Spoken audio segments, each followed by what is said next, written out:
didn't want to take an animal's life. It was one of the hardest things I've ever had to do. Tonight, this woman who was forced to fight off a raging pit bull with a knife in order to save her grandmother and dog is telling her frightening story for the first time to 10 News. She called 10 News reporter Rielle Creighton. Rielle, she says the pit bull's owner took off during that attack.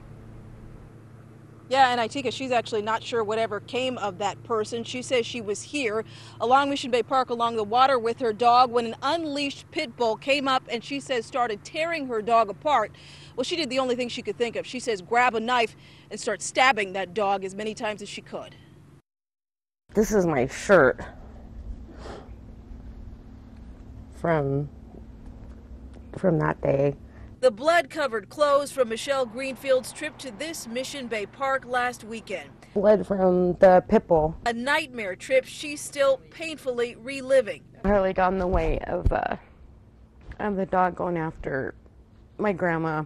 She was there Saturday with her 98-year-old grandma and her 7-year-old corgi, Harley, when out of nowhere, she says, a massive pit bull appeared and latched onto her little dog. The owner nearby, she says, did virtually nothing to stop the attack. Harley was breathing her own blood and screaming for me.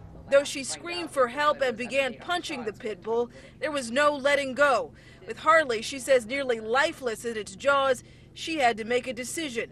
She ran back to her car and got a knife. I stabbed the dog over and over and over, and it would not let my dog go. Still, it wouldn't release. I slit its throat, and then I gutted it from its groin to its chest, and it finally let Harley go. The dog was dead. And they don't?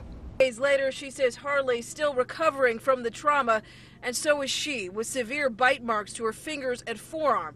But the other pain, the heartbreak of what she says she had to do to save her dog's life. I didn't want to take an animal's life. It was one of the hardest things I've ever had to do.